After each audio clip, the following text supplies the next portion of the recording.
The Galileo case. Does it really prove that the Church was an enemy of science? What really happened in the Galileo incident? Let's look at it today on the Catholic Church, Builder of Civilization.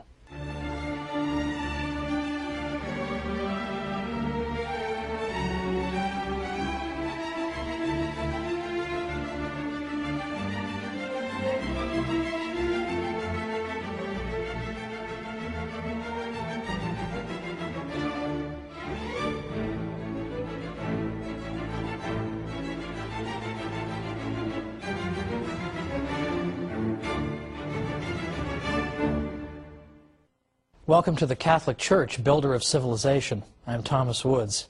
Today we're taking on the difficult question of Galileo, because for the past couple of episodes I've been trying to explain that modern scholars reject the old idea that the Catholic Church was nothing but an opponent of the sciences. In fact, you would be considered almost beyond help if you continued to argue that to a professional historian of science. Nobody takes that seriously anymore, believe it or not. They really don't. However, the Galileo case still occupies such a prominent place in the popular mind that it's, I think, perhaps the greatest obstacle in our paths to trying to persuade people that, in fact, the Church has not consistently been an opponent of the sciences or any such thing. So I think it's important to go into this Galileo case in a little more detail than we usually get. And I will say up front, as I said last time, that I'm not here to suggest that every course of action pursued by important churchmen, and even in this case a pope, was wise or prudent. In fact, I think it has damaged the Church's reputation tremendously. At the same time, though, in all fairness, I think it's only fair that both sides receive a fair hearing. And typically that's not what happens. What happens is Galileo is portrayed as the great hero who was irrationally put upon by ignoramuses from the Catholic Church. Well, it's time to at least hear both sides. Now, John Henry Cardinal Newman was the great 19th century convert from Anglicanism. A great many of you, I'm sure, have heard of Cardinal Newman.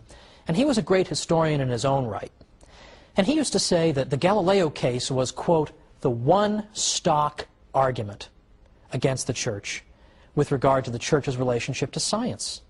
Because he said, in effect, that this is the only argument people typically have. And that if you say to them, what if for the sake of argument I granted you the Galileo case? Do you have anything else? What else have you got? Again, most of the time people will just kind of stand there, stare at you blankly, or run away, because that is all they have. So even if you were to grant the Galileo case, Cardinal Newman says this is the one stock argument that's always brought out. But people unjustly extrapolate from this one incident and then draw general conclusions about the Church and science. It's unjust. Well, what we're going to start with is a gentleman who lived before Galileo, who was a 16th century figure. Copernicus, Nicholas Copernicus, was a Polish astronomer. Copernicus believed, in general, in what we would call the Ptolemaic system, or system of the universe or of our solar system. He had one change that he wanted to make, but let's first look at what did Ptolemy believe. Ptolemy was an ancient astronomer. He was a Greek, and Ptolemy proposed that the way the planets were arranged was as follows, that you had the Earth at the center, and you had the Sun and the other planets orbiting the Earth. And according to the Ptolemaic system, or sometimes called the Ptolemaic Aristotelian system, the planets orbited the Earth in perfect circles, and they orbited the Earth at a perfectly constant speed.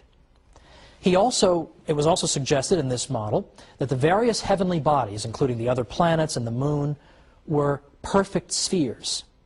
Now, Copernicus took all this, just about all this, as we'll see, for granted. What he suggested, however, was that what we should do is switch a couple of these things. We should put the Sun at the center and have the Earth simply be one of the planets orbiting the Sun. But he kept everything else. He kept the perfect spheres. He kept the perfectly circular orbits and the constant speed. He kept all that. He simply said, let's put the Sun at the center. This became known as the so-called heliocentric system. The system that put the Earth at the center is known as the geocentric system. Now, this is not a ridiculous system, by the way, the pre-Copernican one. The idea that the Earth is at the center and everything's orbiting it, Let's just say, first of all, that that's not a ridiculous conclusion. It does seem to comport with common sense. We don't feel like we're moving, right? People standing on Earth, we don't feel like we're moving. And in fact, we speak of the sun rising and the sun setting. We speak in this way. So it's not a ridiculous position. And as I'll show later on in our episode today, there were actually some excellent scientific arguments in favor of the idea that in fact the Earth was motionless and it was the sun that was orbiting the Earth. So we'll put that to one side. And we'll also note that this system actually worked very well for observing planetary motion. It actually worked pretty well. It wouldn't have lasted for 2,000 years or 1,500 years anyway if it didn't sort of work. It does sort of work. Now, the system that Ptolemy proposed wound up getting a little more complicated over the years in order to make his system correspond to what was being seen in the sky. So it is true, he had to add things called deference and epicycles, but roughly this was his system. The Earth at the center, the planets going in constant speeds and circular orbits, and with perfect spheres. So this is the system that Copernicus is going to overturn slightly. Copernicus puts the sun at the center. Now, Copernicus died in 1543, and he, in fact, as he was practically on his deathbed, he got to see, he had just published his work at the urging, in fact, of cardinals. Catholic cardinals urged him to publish his work. And he dedicated his famous book to Pope Paul III when it was published in 1543. He was afraid primarily of ridicule not by theologians, but by astronomers who had very good arguments against the idea that the Earth was in motion. As I say, we'll get to those later. But the Copernican system shared much in common with Ptolemy. It just switched the Earth and the sun.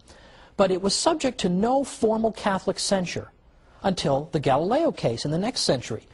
His system, his so-called heliocentric system, was taught as a legitimate theory at Jesuit universities throughout the 16th century. Nobody got in trouble for this, and so on and so forth. It was just fine. It was treated as a theory.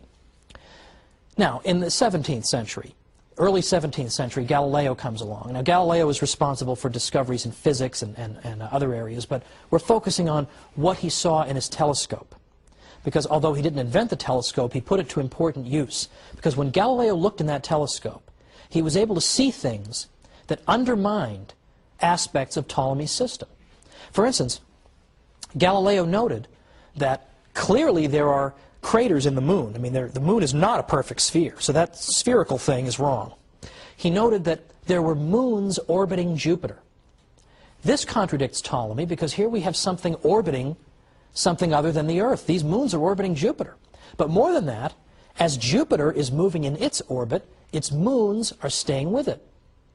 One of the arguments against the idea that the Earth could be moving was that if the Earth moved, it would leave the moon behind. But here's Jupiter moving, and its moons are orbiting with it. And he observed other things through his telescope as well. These things could not be reconciled with the model of Ptolemy, in which everything orbits the Earth, and so on and so forth. Now, Galileo and his work were in fact welcomed and celebrated by prominent churchmen. For instance, in late 1610, Father Christopher Clavius wrote to tell Galileo that his fellow Jesuit astronomers had confirmed the discoveries that Galileo had made through his telescope. Galileo was greeted with enthusiasm in Rome in 1611. There was a day of lectures given in his honor. He wrote, "I have been received and shown favor by many illustrious cardinals, prelates, and princes of this city." He enjoyed a long audience with Pope Paul V and enjoyed a day of activities in his honor at the Jesuits' Roman College. In 1612, for the first time in print, Galileo said that he favored the Copernican system, at least the part about the sun being in the center. He believed in the heliocentric system. Well, this did not get him in trouble. In fact, in this particular writing, one of the many enthusiastic letters of congratulation he got came from the future Pope Urban VIII, who in fact was the Pope who, as we'll see, later got Galileo in some trouble. But in 1612, there was no trouble at all with what Galileo said, and yet it's the same thing. So what's going on here? Well, again, the Church is arguing that the Copernican model is okay as a theoretical model, but it hasn't yet been proven to be the literal truth. The literal truth. He believed that the sun really was in the center. It wasn't just an elegant model. The sun really belonged in the center. That really was it. The earth really was moving. But as I say, he couldn't really prove this. The evidence that Galileo had that the earth was in motion consisted, for example, of arguing from the evidence from the tides. Of course, we know the waves at the ocean. He argued that the reason that we see waves at the ocean is that the earth is both rotating and it's revolving. So it rotates and it goes around the sun, and the result of all this is it's shaking up the water and creating the waves in the ocean. Well, if that sounds like a silly explanation, that's because it is. So people didn't necessarily buy that. But meanwhile, Galileo was walking around claiming that all biblical verses that make it sound as if the earth is motionless need to be reinterpreted. This was the problem. Can a layman just run around demanding the reinterpretation of biblical verses on the basis of a scientific theory that he can't even prove? And this was at a time, remember, when the Protestant Reformation was not exactly yet a distant memory. And Protestants were always hounding the Catholic Church for not giving the Bible its due and not listening to the Bible enough. So here's Galileo going around saying the Bible's got to be reinterpreted. So let's come back and try and make sense of what ended up happening to Galileo and who was right and who was wrong.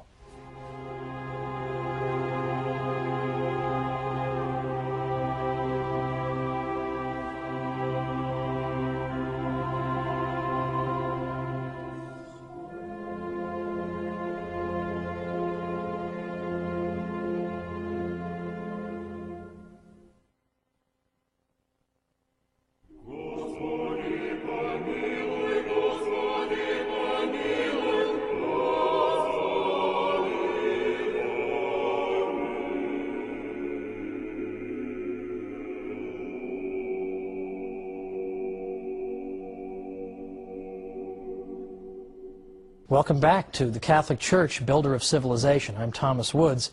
We're talking about Galileo, and before the break we noted that Galileo believed very passionately in the Copernican model, by which he meant that the sun was at the center of our solar system, so to speak, and that the Earth was one of the planets that orbited it.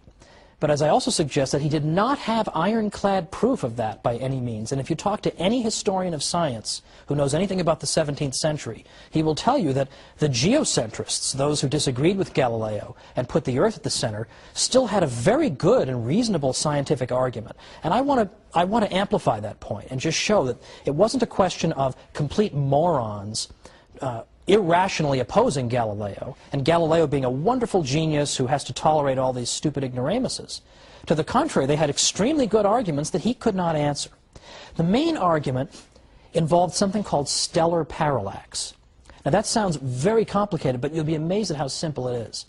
Let's first just look at that word parallax. This is a phenomenon that we're all familiar with. We see it every day.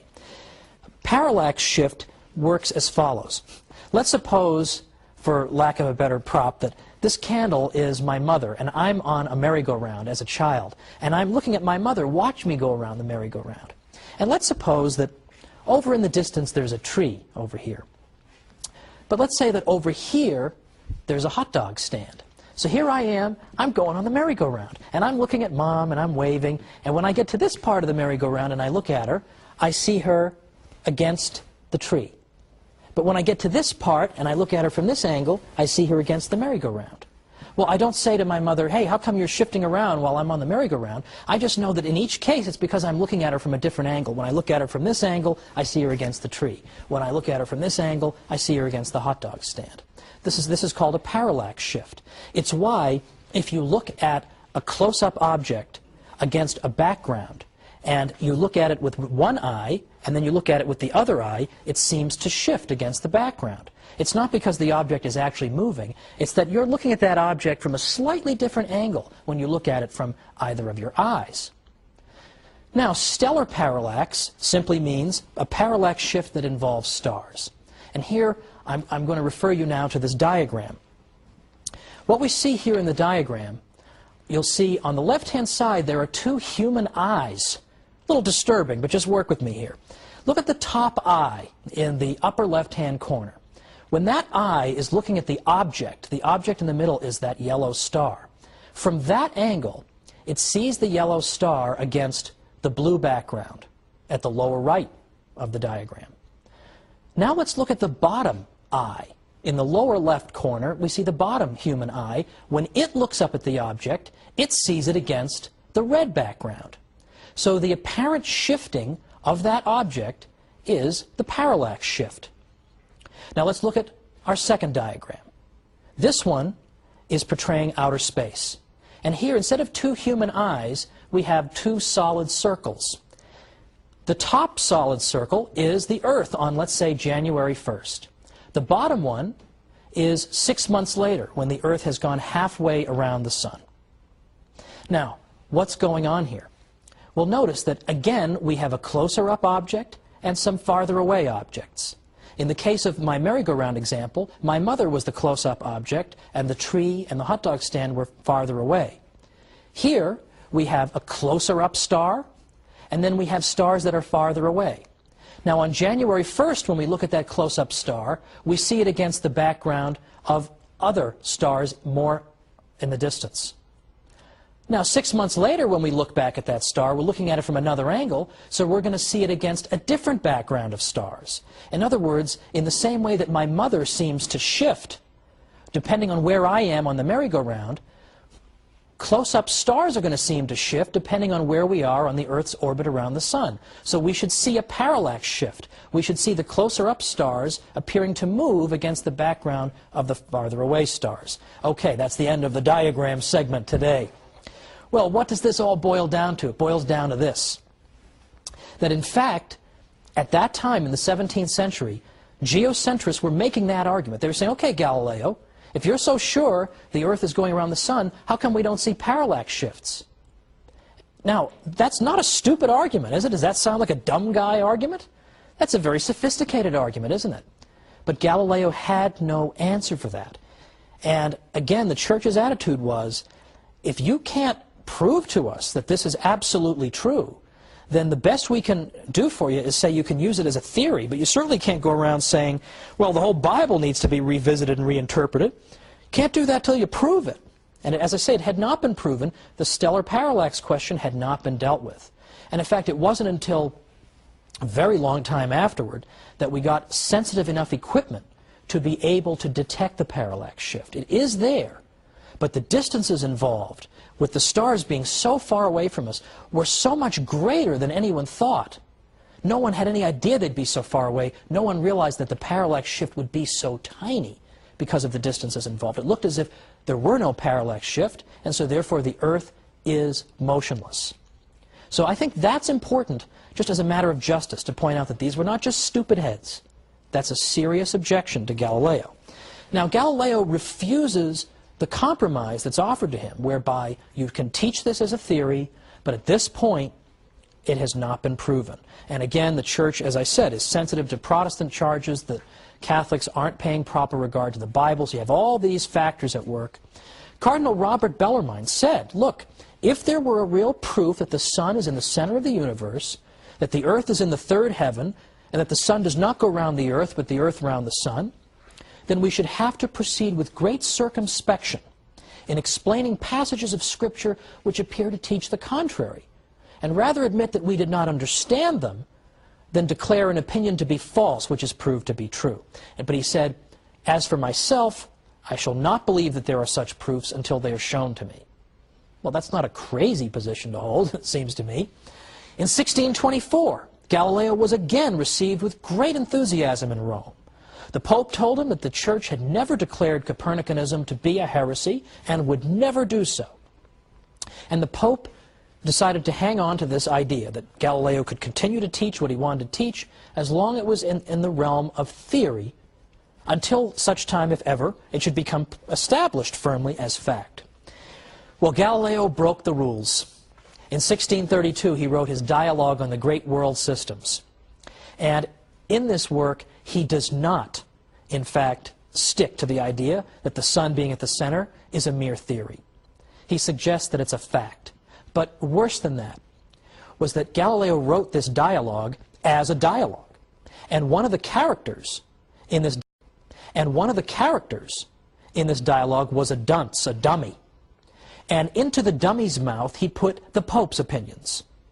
Well, you're not exactly going to ingratiate yourself into the Pope's favor by taking his view and putting it in the mouth of the idiot. But this was sort of typical of Galileo, who had a very, very, well, some might say, aggressive kind of way about him. He had a very irascible nature. He had a personality that left a bit to be desired sometimes. So, for instance, if you disagreed with Galileo on something like the nature of sunspots, he would come out and publicly call you a blockhead. And this was not a subtle person. And there's no subtlety at work when you take the Pope's opinion and you put it in the words of the fool in your dialogue. Well, Father Greenberger, who was a Jesuit, who was a big fan of Galileo, had said that if he had just kept to the idea that this is a theory and had not tried to make it stick as absolute fact before it could be proven, there would never have been an issue. But what seems to have happened here, the way I read it, is that you've got several factors coming together simultaneously to bring about this unfortunate outcome in the Galileo case. You have the fact that Galileo can't actually prove this, and that there is a very good argument against it, the parallax shift argument. He can't answer that. You have the fact that Protestants are putting pressure on Catholics, saying you've got to stick to the Bible, you can't just indiscriminately go and adopt novel interpretations unless you've got really good reason. And then you have this clash of personalities between Galileo and the Pope. And that's a big problem as well. It's the way human nature is. Because as we've seen, this Pope, Urban VIII, had previously praised Galileo, had had no problem with Galileo publishing the Copernican theory, and even assured him that the Church would never condemn this theory. So it can't just be that the Church refuses to allow evidence or refuses to allow science. This was all allowed.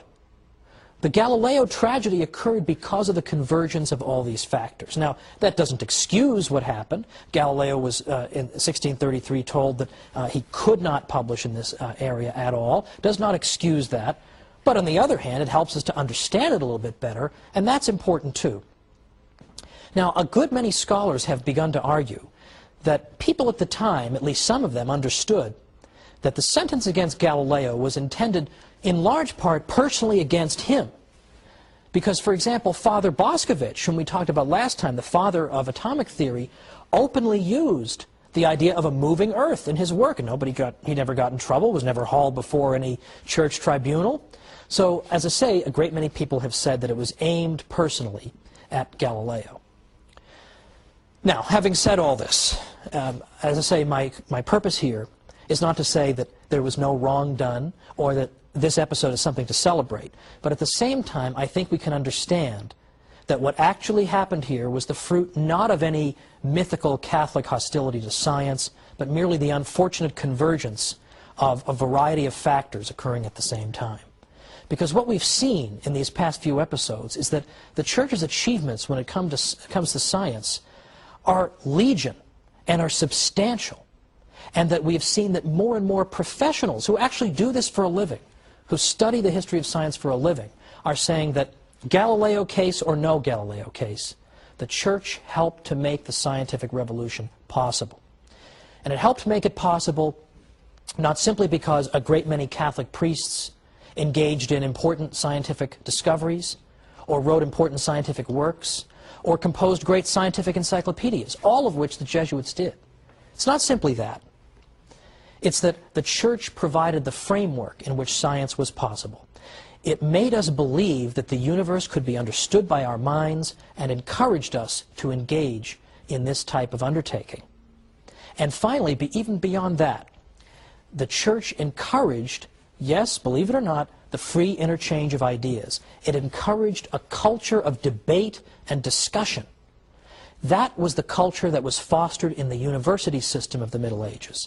And that's what we're going to look at next time. In the universities, we see the Western tradition of rigorous, rational debate back and forth to discover the truth taking root. And who was the great patron of that university system? The Catholic Church.